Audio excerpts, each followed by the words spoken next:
We are all familiar with the CV Islands, the VS Seeker, and the other obvious and popular changes that Pokémon Fire Red and Leaf Green introduced to Kanto.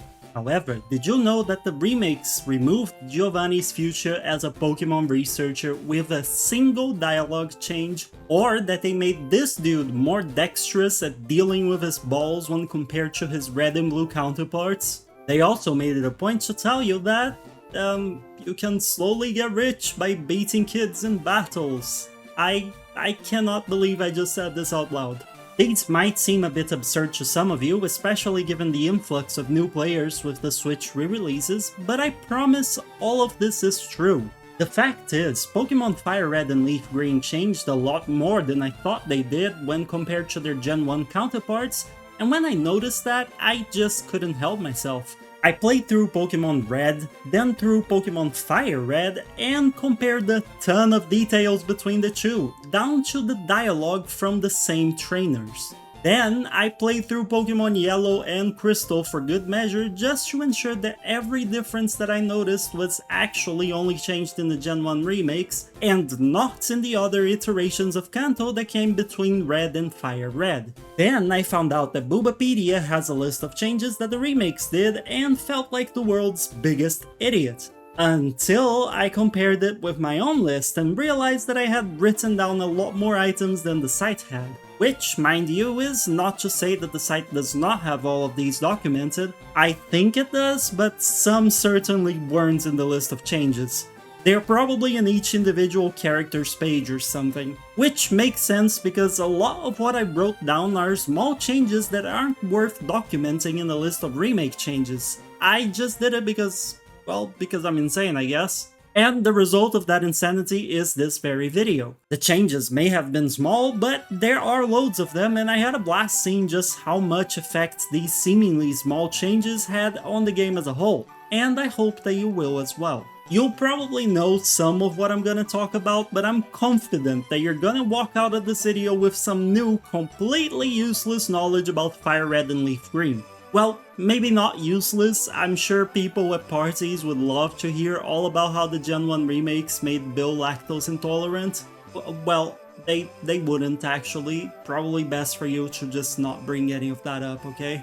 Anyway, let's get to it. Or, so I'd like to say, but I need to share some quick but important disclaimers first. It should be clear by this point, but the video will contain like all the spoilers. I'm not particularly concerned about this because the Kanto storyline has been rehashed and re-released since the 90s, which means that we've had some 30 or so years to get acquainted with the story. That being said, if you're one of the lucky few who are experiencing it for the first time with the Switch re-releases of Fire Red and Leaf Green, maybe finish those before checking the video out. Another thing is that, though that's far from being the only thing I'm bringing you all today, a lot of what we're discussing here is brought on by changes in dialogue. And since I can't speak or read Japanese, all I can really do is compare English to English. These are still the game's commercial releases, so the translations are about as official as they get.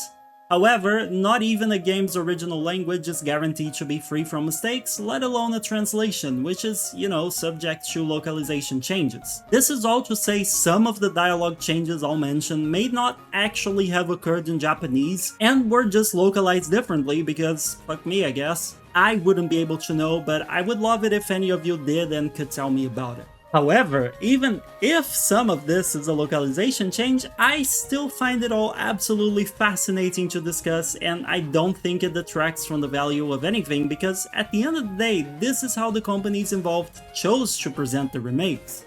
And even if that wasn't the case, I think analyzing the big implications of small textual changes is a fun exercise regardless, so I'll do it anyway, dang it. Also, while most of the changes I'm gonna talk about are small, there are many of them, and as such I bunched them into categories like new lore or added progression help, and made these categories this video's chapters. So if there's any particular category that interests you based on chapter names, you can just skip to it. And since I already mentioned it, I want to jump straight into perhaps the category that most fascinated me: new lore. Now, you might think that most of the new lore that Fire Red and Leaf Green introduced comes from the CV Islands and the newly added post-game, and you would absolutely be correct in thinking that. We even got a Team Rocket post-shutdown epilogue alongside Lorelei lore of all people, lots of more Bill tidbits too, given that he's the one that introduces us to the archipelago. This video, however, would not be about the relatively unknown changes the remakes brought if I were to focus on the stuff that I just talked about that everyone knows, so I won't be diving into all this stuff.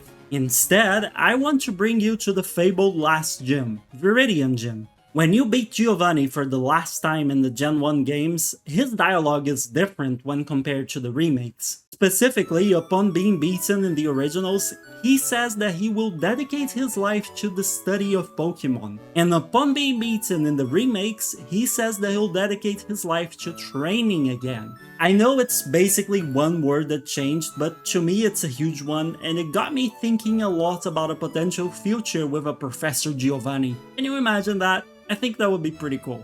That's what I meant when I said that the remakes removed his future as a researcher with a single dialogue change. To my knowledge, there is nowhere else in the game in which he expressed the desire to study Pokémon, and as such, with this change, the remakes got rid of that possibility altogether. And even if there had been more pointing to his interest in dedicating his life to studying, the remakes still chose to minimize that by making him express a different desire, so I'm pretty sure he's just not gonna study anything. I do agree that dedicating his life to training fits him more as he's a great trainer, but again, can you imagine a Professor Giovanni? That would be awesome. Well, after he paid his dues to society by spending a few decades in prison, obviously. Or not. The team leaders in these games just never seem to get arrested anyway. One more interesting change in this final fight is right before it actually takes place. In the original, he says, "Welcome to my hideout, I plan to resurrect Team Rocket here." While in the remakes, he says, "Welcome to my hideout. It shall be so until I can restore Team Rocket to its former glory."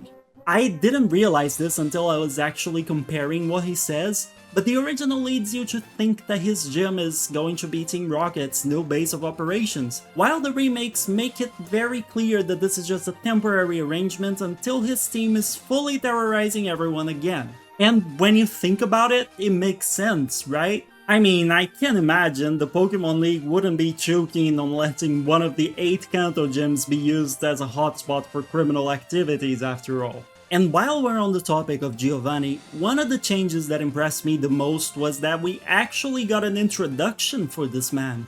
In the originals, when we first meet him at Rocket Hideout, he goes, "So, I must say, I am impressed you got here." And that's it. He attacks us.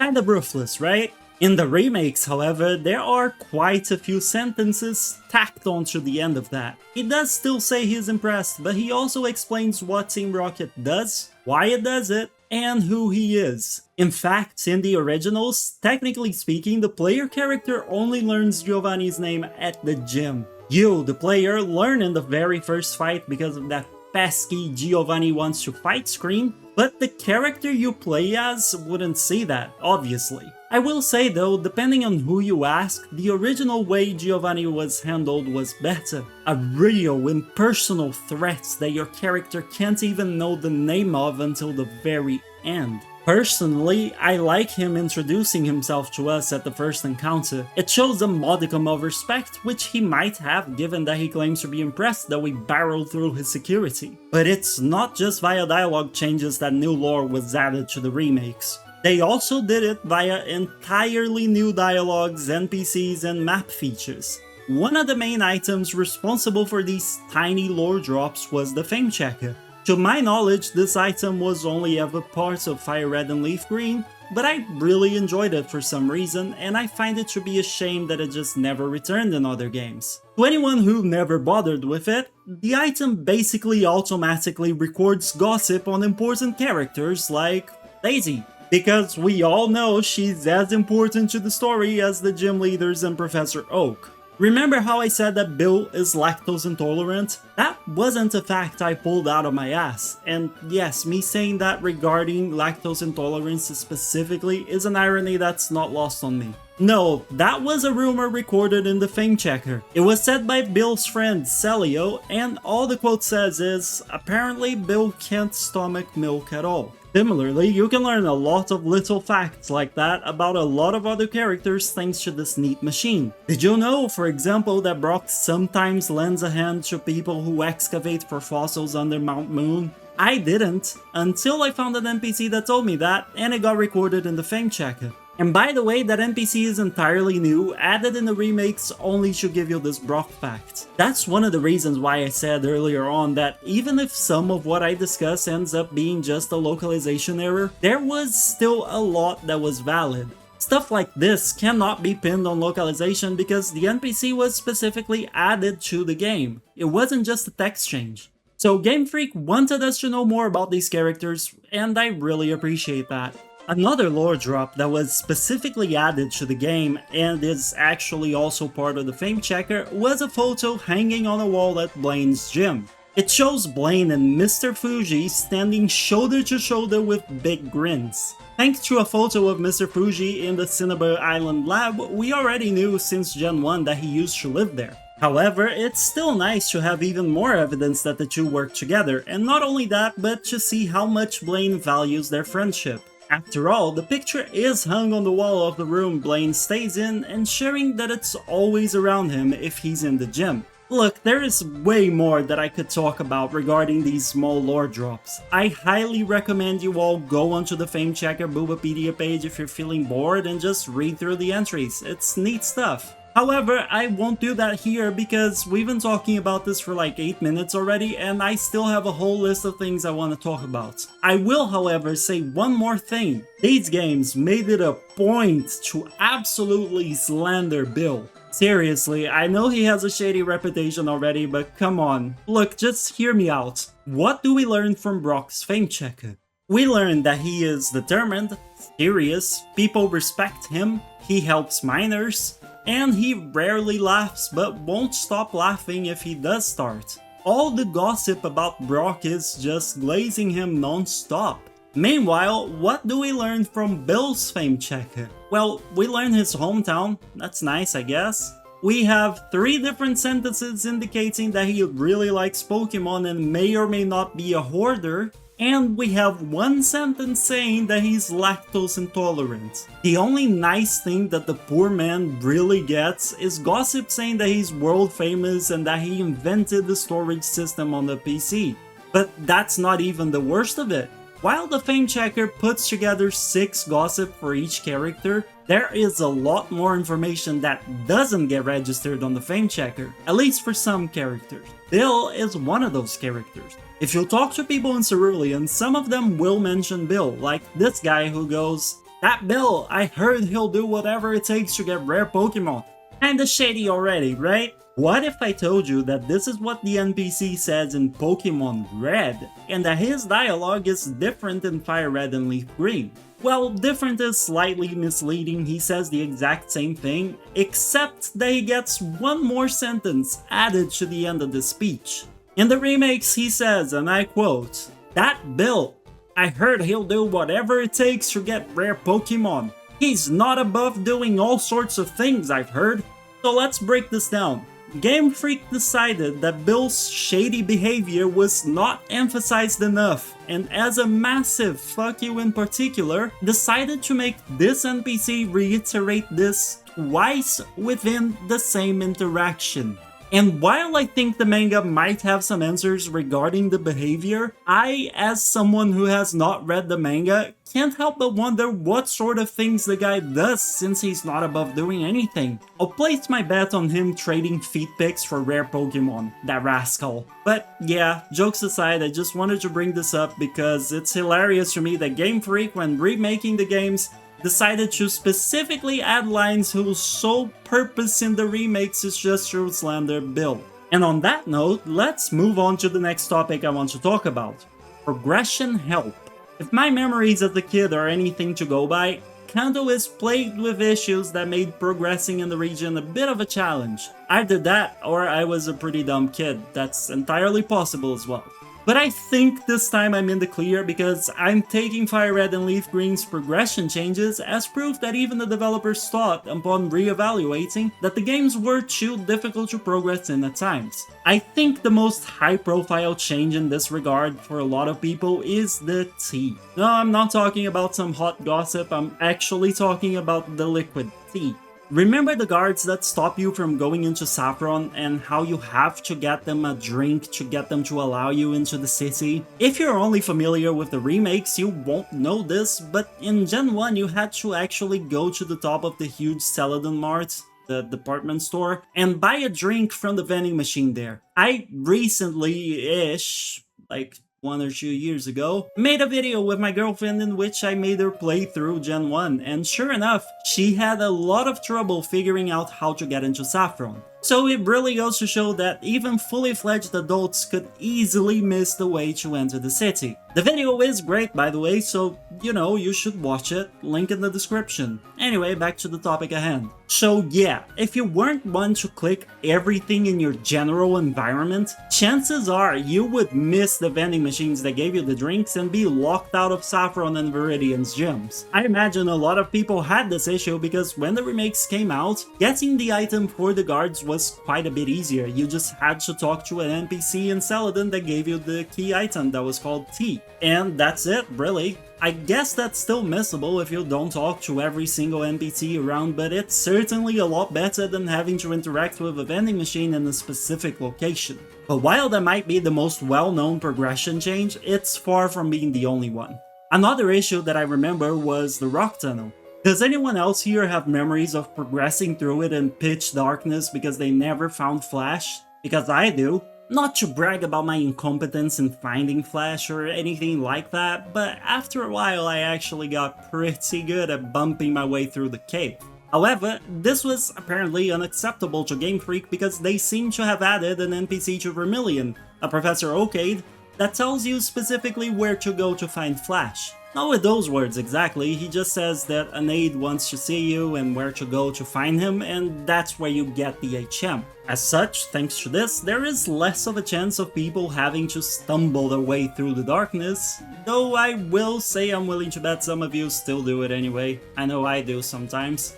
Another progression help is, believe it or not, the CV Islands, and I don't mean the obvious aspect of there being extra progression simply because there's more content in the story, no. The first time you visit the islands is right after Blaine's gym. If you haven't skipped Saffron, which is absolutely possible, all that's left after Blaine's gym is the Viridian gym. So basically there's not much in between the two where you can actually earn levels. And if you're under-leveled, it can be a problem because Giovanni is some 3 or so levels stronger than Blaine. The CV Islands visit, however, diminished the chances of that happening because the extra storyline added after Blaine's gym gives you plenty of trainers to beat up, ensuring your fight against Giovanni goes as well as possible. And speaking of Blaine's gym, do you remember how upon reaching Cinnabar Island you find the gym locked? Well, it turns out that in Pokémon Red, Blue and Yellow there's no real hint on the island about how to find the key. As someone who liked to explore, I never did have problem finding the key because I would just make my way through the mansion naturally. But I guess other players did have trouble with opening the gym up because Fire Red and Leaf Green specifically added an NPC to provide help with that. This person just flat out tells you where they think the key is, giving you pretty much the answer of where you need to explore in order to find it. And no, they really weren't there in the originals. That's all I could identify in terms of progression aids, but I wouldn't be surprised if there were more, so by all means if you know any, feel free to comment about it. I will close the section with one more thing I noticed though. When compared to Gen 1, Gen 3 really sped up those floor switches that make you go spinning in one direction, thank fuck. Like seriously, look at how slow it used to be and how fast it got. Hitting through the areas that had it when replaying Pokémon Red was just torture. But oh well, it gave me this video so I regret nothing. The next category that I came up with was related to the clarification of dialogue. A lot of text was changed in the remake, seemingly just to make the intended message clearer, which shows a lot of care was put into the remakes, down to its very details. For example, there was this one guy above Cerulean who was attacked and bit by a Zubat in Mount Moon. His dialogue from after the fight was changed from "Drat, a Zubat bit me back in there" to "Drat, a Zubat bit me back in that cave." Now, before you start the fight, he does say that he just got out of Mount Moon, but the original post-match text in Red entirely relies on that bit of context to be understood. And since you can only see the pre-match text once, if you missed it, you'll have absolutely no idea where the Zubat bit the guy. The new version gives you that answer even if you missed the pre-match text, ensuring that you'll know that this guy was bitten in Mount Moon. Now truthfully, does any of this matter in the grand scheme of things? Absolutely not. Who cares about a random NPC getting bitten by a bat? But that's precisely what I find impressive about all this. They didn't have to change this and a lot of other things, but they did, and made the game more coherent and enjoyable for people who want to explore everything it has to offer, like me, for this video. That's not to say, however, that only irrelevant stuff got clarified. All sorts of things did, from irrelevant to pretty relevant. For example, after winning against Misty, she gives you the Cascade badge and says that it makes all Pokémon up to level 30 obey you, including outsiders. If you were not familiar with the concept of outsiders in Pokémon, then you were just shit out of luck. Until Fire Red and Leaf Green came out anyway, in which Misty specifies that outsiders are Pokémon you get in trades. Then, another NPC in the Pokémon Center by the Rock Tunnel tells you, in Pokémon Red, that he sold a useless nugget for 5,000. I mean, that's cool and all, congrats, but how do I know which of my nuggets are useless and which aren't? They all seem pretty damn similar to me, just good old big round yellow balls. Well, my clueless friend, ponder no more, because Fire Red and Leaf Green fixed that problem by calling all nuggets useless. The NPC now says, "A nugget is totally useless, so I sold it for 5k. Well, okay, I guess some of you may still interpret that as a specific nugget, but it's way better than what it was before. Another thing that the game insisted on clarifying, and in a way this also relates to the lore section of the video, is that Team Rocket is like really bad. The two main areas in which this was reflected that I could find were both at the end of Nugget Bridge and in Lavender Town. In the first location, you talk to that one Rocket guy that's trying to recruit you, and his explanation of what Team Rocket does is completely different between games. In Red, he says that they are a group dedicated to evil using Pokémon, while in Fire Red and Leaf Green, he says that they are a group of professional criminals that specialize in Pokémon.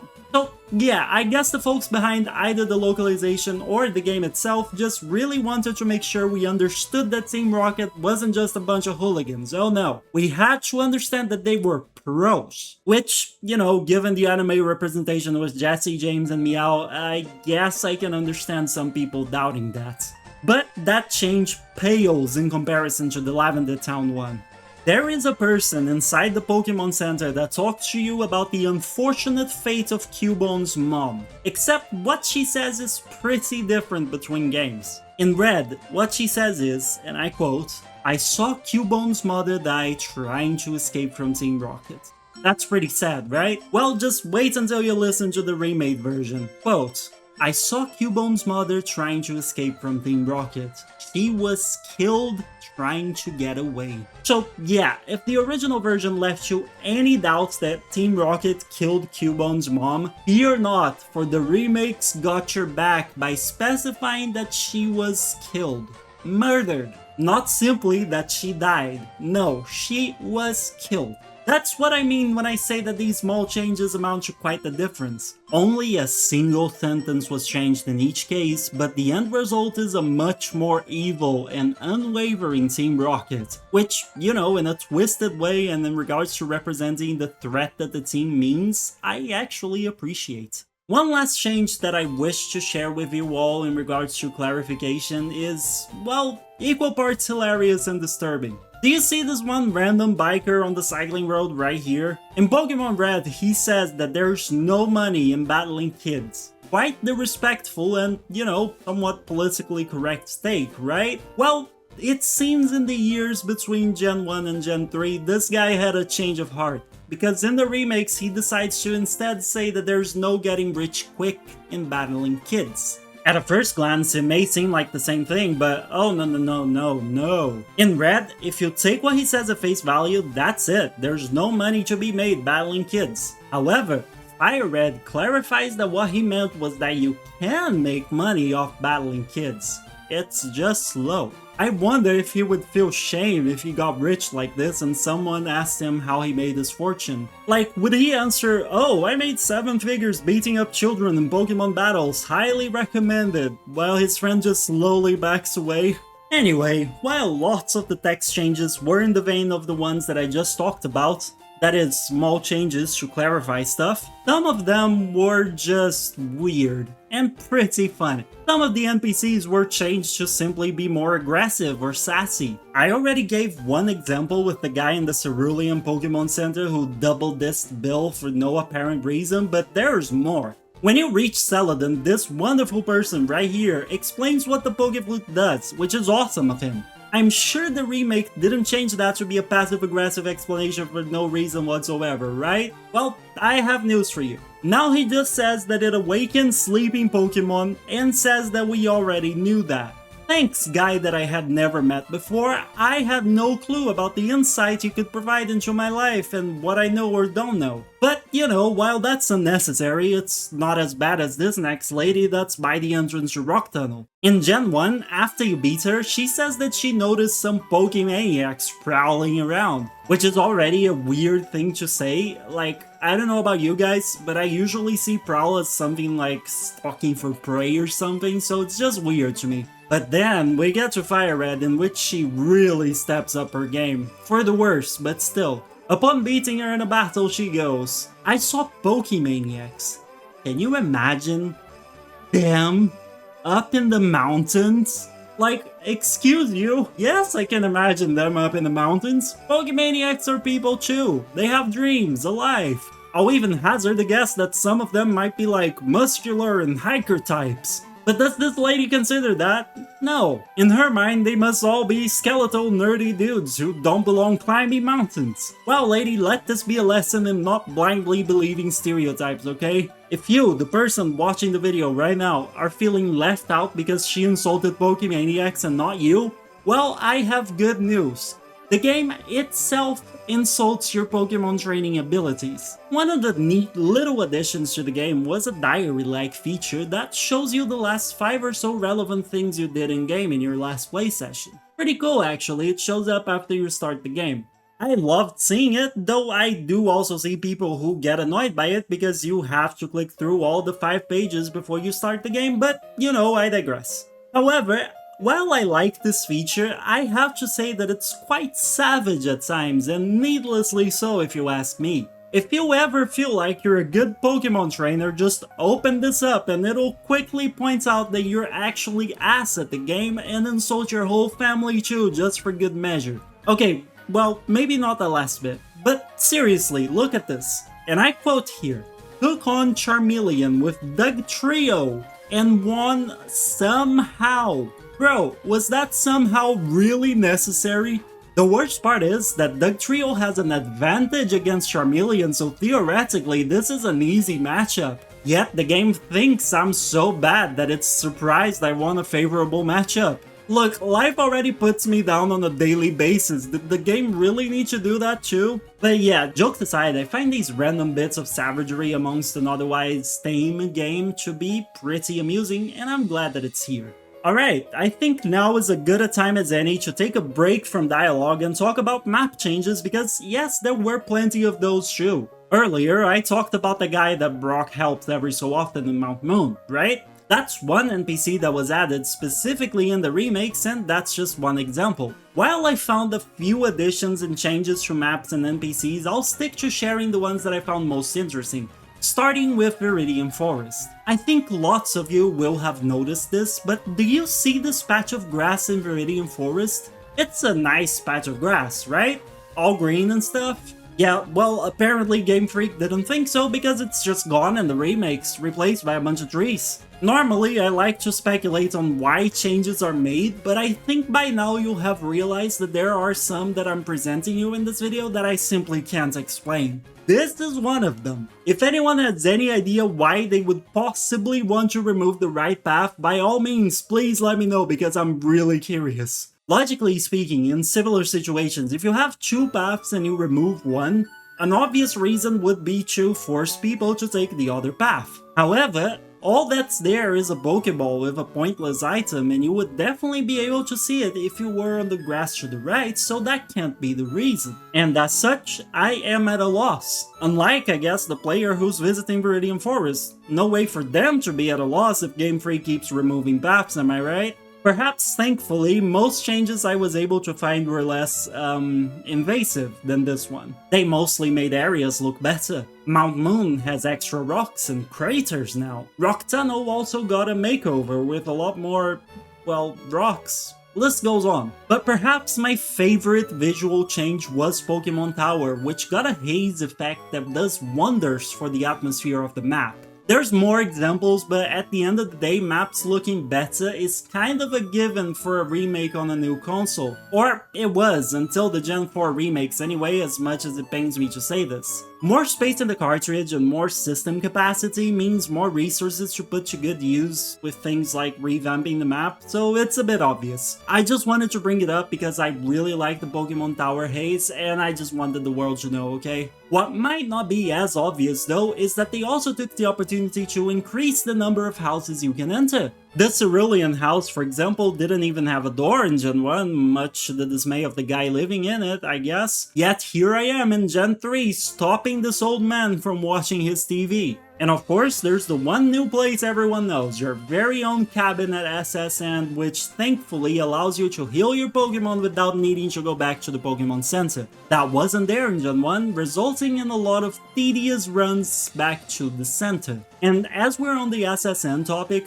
did you know that they added a bunch of berries to the kitchen trash? There was just a Great Ball in one of the bins in Gen 1, but Gen 3 has berries. This is completely irrelevant, but it's very neat that they thought of making sure a cruise ship kitchen had food in every single trash bin. Okay, but I know you're not here just to listen to me talking about maps, I need to talk about the NPCs too. The remakes also repositioned some of the trainers that were there and even added whole new trainers. Compare this dude's location, for example. They made him avoidable in Fire Red and Leaf Green for some reason, but I think the funniest NPC that got added was this biker, also in the cycling road. He literally just brags about his body when starting a fight with you. So Game Freak added a whole new guy that just tells a kid how proud he is of his body. It's pretty icky. On a side note, I swear I looked all over in Gen 1 for people that I'm claiming are new, or, you know, anything that I'm claiming is new. But I'm willing to bet one of you will be like, well, actually, you missed such and such NPC in Gen 1, and I'll feel like a clown. But by all means, do share if that's actually the case. I'll die inside, but only inside. Outside, I'll be thanking you. One more thing is that the game also changed some of the Pokemons and levels available in Kanto. Some wild Pokemon went to new routes, others had their levels changed, etc. Though I guess that's more of a rebalancing change than a map change, but yeah, they rebalanced a few aspects of the game, Pokemon levels and locations being one of them. Moltres, for example, is in a whole new map. Another one of the aspects that got rebalanced are TMs. I know changing TMs and what moves each number gives is expected from generation to generation, but it was still nice to see that change reflected in game. My favorite example was the thirsty girl atop the Saladin department store. If you're unfamiliar, you can buy and give her one of each drink from the vending machine and she'll give you TMs for them. In Gen 1, you got awesome TMs like Ice Beam and Rock Slide, so naturally when I got there in Fire Red, I was ready to get some kick-ass moves and really up my team. Instead, I got Light Screen, Reflect, and Safeguard. Come on game, who uses protection moves when playing through the story? Oh well, at least the game also had some move tutors added to them, and those had some neat moves, like Mega Punch. Well, that was a lot. We talked about new lore, progression, clarification and dialogue, sass, map changes, and the one thing that they all have in common is that they all have purpose. Or, most of the things I mentioned do anyway. I still have no clue why they changed Viridian Forest, for example. But much like Viridian Forest, I couldn't help but notice there were lots of changes that the remakes made that felt a bit random. Let me give you an example. They made it so a trainer blocks a cut tree in Cerulean with her Slowbro, who she's trying to teach Sonic Boom to. I can only presume she's trying to get it to cut down the tree. But mechanically speaking, that makes it so you can't access the tree, which leads me to think that they don't want you going through there for now. That makes sense, right? Well, it does until you consider that you can't go through there without the HM cut, which you only get in Vermilion, the area after the cut tree that's being blocked. So this was a completely pointless addition, at least through the lens of mechanically blocking you from accessing the tree. If you look at it through the lens of just populating the world, I guess it was a somewhat humorous addition. And yes, she does move with her Slowbro after you get cut, so it's not like she makes the tree forever unable to be used. And honestly, I have worse examples. There were a lot of text adjustments that didn't really change the meaning of anything, just the words used, like this girl in Lavender. In Gen 1, upon us saying that we don't believe in ghosts, she replies something like, "Yeah, the hand on your shoulder, it's not real." Meanwhile, in Fire Red, she replies with, "Yeah, I'm just imagining the hand on your shoulder." It's just pointless. In fact, I think I prefer the original version. For most of what I presented in the video, I really do think the changes the remakes made turned the games better. However, for these so-called pointless things like Viridian Forest and some of the dialogue, I don't think the changes made the games better. But they didn't make the games worse either, so it's just a matter of preference. And I guess at the end of the day, that's fine. I may not understand why some changes were made, but they were, and the final product isn't worse off because of them by any means, so, all is well. But I do feel this video wouldn't give you the complete picture of the changes if I only mentioned the impactful ones, so there you go.